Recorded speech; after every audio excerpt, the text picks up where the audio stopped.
मंडळी, सातारा जिल्ह्यातल्या फलटण मधल्या महिला डॉक्टरच्या प्रकरणामध्ये सध्या अनेक धक्कादायक खुलासे होत आहेत. नुकतंच या प्रकरणातील मुख्य संशयित असलेल्या प्रशांत बनकर याला पोलिसांनी अटक केलेली आहे. दुसऱ्या बाजूला प्रशांतच्या बहिणीने सुद्धा माध्यमांसमोर येऊन अनेक धक्कादायक आरोप केलेले आहेत. पण PSI बदने हा सुद्धा अजूनही फरार आहे. याच बदनीवर अत्याचार केल्याचा आरोप महिला डॉक्टरने केला. शिवाय तिला ज्या पोलिसांचा मानसिक त्रास होता त्यामध्ये हा बदने सुद्धा होता. म्हणूनच या व्हिडिओमध्ये आपण हा PSI बदने नेमका कोण, या PSI गोपाल बदनेचे सगळे कारनामे नेमके काय, शिवाय त्याचा इतिहास काय, सगळं जाणून घेऊयात या व्हिडिओच्या माध्यमातून. नमस्कार, मी प्रथमेश आणि तुम्ही पाहताय विषयच भारी. तर बघा मंडळी, सातारा जिल्ह्यातील फलटण येथील उपजिल्हा रुग्णालयातील काम करणाऱ्या महिला डॉक्टरने तिचं आयुष्य संपवल्यानं सध्या अख्खं राज्य हादरलंय. एका हॉटेलच्या खोलीत स्वतःचं आयुष्य संपवण्यापूर्वी त्या डॉक्टरने हातावर एक नोट लिहित मृत्यूसाठी जबाबदार असणाऱ्या दोघांची नावं लिहिली. यामुळे सध्या प्रचंड खळबळ माजली असून राज्यातलं वातावरण प्रचंड तापलंय. डॉक्टर तरुणीने ज्यांच्यावर आरोप केलेत त्यापैकी एक म्हणजे फलटणमधील PSI गोपाल बदने, तर दुसरा आरोपी हा प्रशांत बनकर, जो त्या तरुणीच्या घरमालकाचा मुलगा असल्याची माहिती आता समोर आली आहे. तरुणीच्या मृत्यूची बातमी समोर येताच कालपासून दोन्ही आरोपी फरार झाले होते. त्यांच्या विरोधात गुन्हा दाखल केल्यानंतर पोलिसांची अनेक पथकं त्यांच्या शोधासाठी पाठवण्यात आलेली होती. अखेर आज पहाटे एक आरोपी प्रशांत बनकर याला पोलिसांनी अटक केली आहे. सध्या तो फलटण पोलीस स्टेशनमध्ये गजाआड आहे. मात्र PSI बदने हा अजूनही फरार असून पोलिसांकडून त्याचा कसून शोध घेतला जात आहे.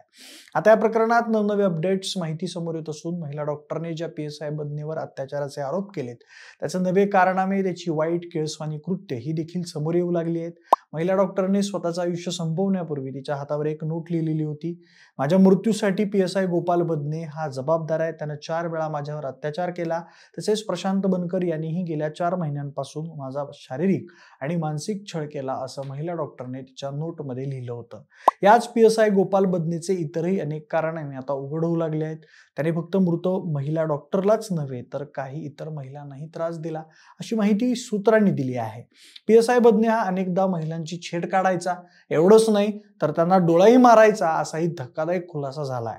सूत्रांनी दिलेल्या माहितीनुसार फलटण उपजिल्हा रुग्णालयात येणाऱ्या रुग्णांच्या नातेवाईकांनी बदने याच्या विरोधात अनेक तक्रारी केल्या. तो महिलांची छेड काढायचा, त्यांना पाहून डोळाही मारायचा आणि तक्रार करायला गेलं तर उलट त्यांच्याकडूनच बदने पैसे मागायचा, असा दावा काही महिलांनी केलाय. एवढंच नाही तर एका महिलेनं असाही आरोप केला की तिची भाची तक्रार करायला गेली असता बदने याने तिच्या नवऱ्यासमोरच तिला डोळा मारला आणि तिच्याकडे पैसे मागितले, पण तिने पैसे दिले नाहीत. ते पाहून त्याने तक्रारच नोंदवून घेतली नाही. महिलांचे हे दावे, आरोप आणि दिलेल्या साक्षी यामुळे या प्रकरणाला आणखीनच गंभीर वळण मिळालं असून बदने याच्या वागणुकीविषयी प्रश्न उपस्थित होत आहेत. मंडळी, गोपाल बदने हा गेल्या 2 वर्षांपासून फलटण पोलीस ठाण्यात कार्यरत आहे. याआधी तो फलटण तालुक्यातील बरड पोलीस ठाण्यात कर्तव्यावर होता. बदने हा मूळचा बीड जिल्ह्यातील परळी तालुक्यातील चांदापूर गावचा रहिवासी असल्याचं समजतंय. आणि विशेष सांगायची गोष्ट म्हणजे गोपाल बदने हा विवाहित आहे. माध्यमात आलेल्या माहितीनुसार काही महिन्यांपूर्वी एका गांजा तस्कर प्रकरणात या गोपाल बदनेनं शौर्य दाखवलेलं होतं. पळून जात असलेल्या आरोपींना त्याने अटक केलेली होती आणि गांजा जप्त केलेला होता.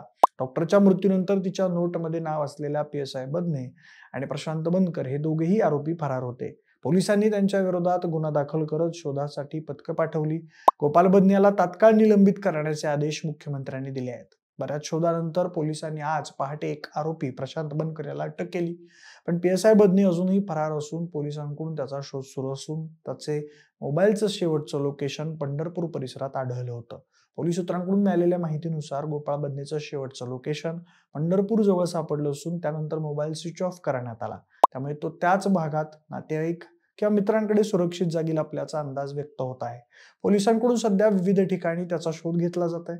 बाकी तुम्हाला ही माहिती कशी वाटली आम्हाला कमेंट करून नक्की सांगा. सोबतच आपल्या विशेष भारीच्या YouTube चॅनलला सबस्क्राईब करायला अजिबात विसरू नका. धन्यवाद.